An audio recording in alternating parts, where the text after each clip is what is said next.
Good morning and welcome to my channel. Today we'll be discussing Section 8 housing and special purpose vouchers and designated vouchers. Now, housing authorities would find it highly preferable if you only knew that one type of voucher existed.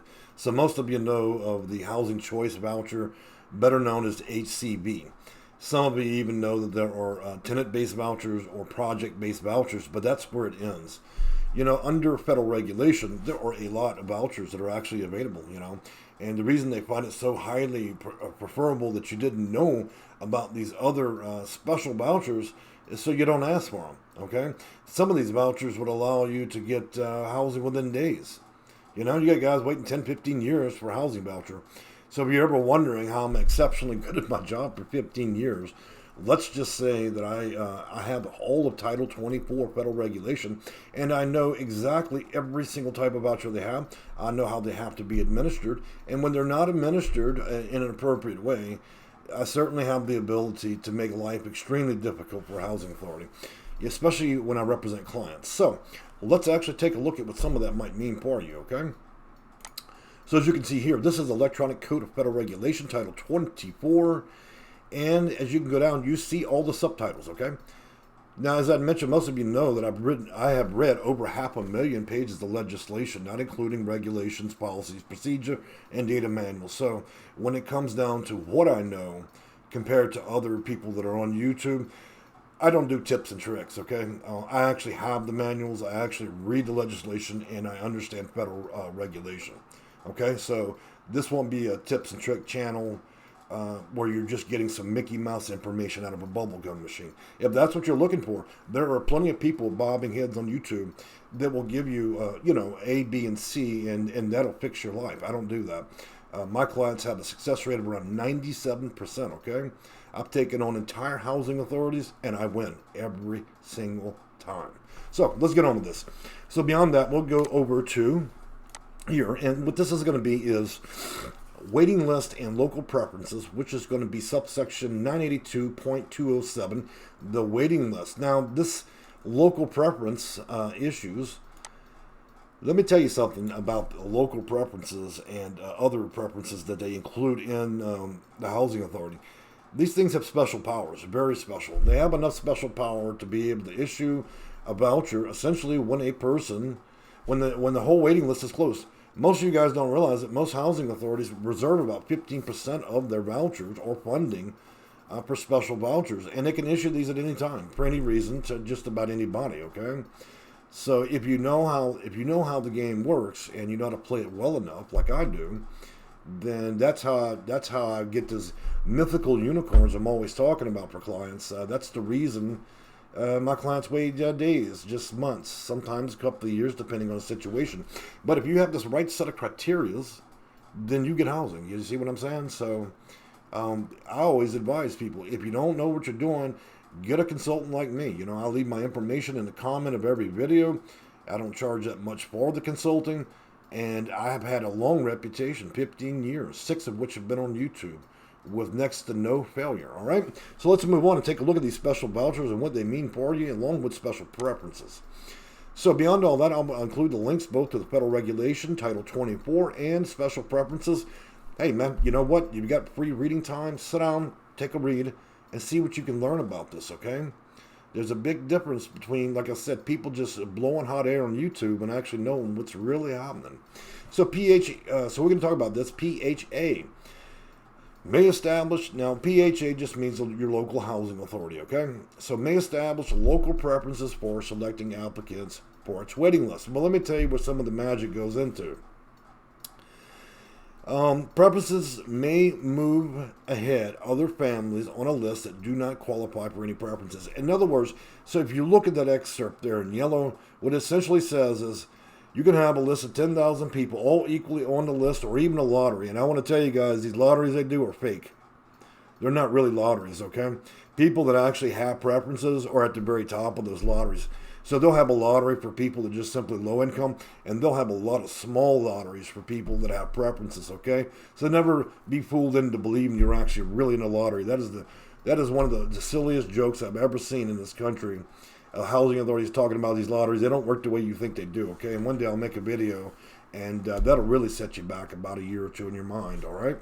So essentially what this says is the housing authority can intercede, and they can essentially take Bob at number 10,000 and kick him right on up to number 1 spot. So that eliminates pretty much the whole process of you even being on a waiting list. It completely eliminates the idea of it actually being a fair lottery and or a fair waiting list. So if you have specific preferences, then, and I know what those are, that's how I get my clients housing very quickly, because I know exactly what they need to feed into those algorithms and make determinations. And if you know those things, then you get people housing choice vouchers and these other special vouchers very quickly. So let's move on to some of these. So we have Family Unification Voucher, better known as FUV, families for whom the lack of adequate housing is a primary factor in imminent placement of a family, child, or children in and out of home care, or Part B, the delay in discharge of a child, children, and to the family out of care of home. There's no limit to FUP family vouchers, okay? And then there's a section 2. So I'm going to skip through this to ensure the video is not going to be too long, because I know that most of you can read, and the information will be in the description, okay? Now, I'm going to go on to homeownership vouchers. Now, I only added this as a special one. This has not been implemented yet, but the Housing Choice HCV program, homeownership program, allows families that are assisted under HCV program to use their voucher to buy a home, okay? So when they do implement this, I will be rolling that video out. It gives you guys, a lot of people shot down my video about buying HUD homes, saying, oh, I've got to have a 600 credit score. There's no way it could be 0 interest and 0 payment for 3 years. A lot of people just said, oh, you're so full of shit, it hurts. But here's the reality, okay? Title 24, it's there. They just haven't passed it yet. And so let me tell you something. Do you think people that are living in Section 8 housing have a 600 credit score? Do you think that they're working at the White House making $100,000 a year? No, okay? So really, the only idiots are the only real idiots out there are the people that are commenting and saying I'm an idiot, okay? Because the reality is, I'm always backing my information with legislation. So let's move on. We know what HUD Bash is. Now that's for you guys that are veterans and also homeless. It allows you an extreme amount of priority, and often those vouchers pay around anywhere from 80 to 100%, 120% over. So it's great for landlords because sometimes they can get their rent plus some. And then you have mainstream vouchers. Mainstream is just a local terminology used within the housing authority to refer to HCV. It just means locals, which means you're in the county and you're in specific zip codes and you're going to receive a housing choice voucher. Okay, nothing special about that. Now I want to tell you something, guys. A lot of you guys are getting these confused. Project-based voucher and tenant-based vouchers. Okay, PBV and TBV. Project-based vouchers encourage property owners to construct, rehabilitate, and make available existing housing units to the very low income, okay?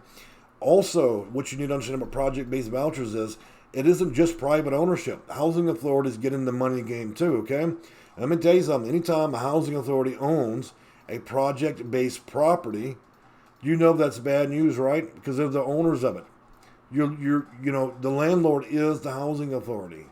This is just almost a sense of greed that they're even involved in it, okay?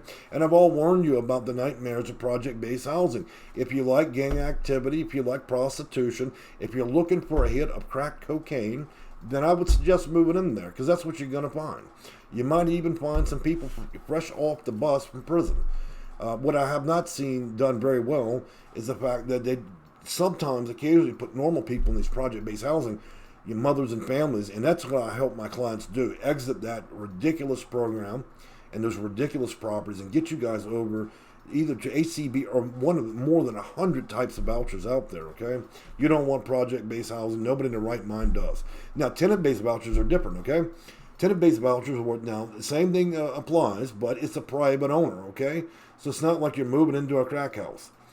Tenant-based vouchers, often the voucher is connected to the actual property and or units, but it's owned by a private individual, and it's just as good as any other type of housing.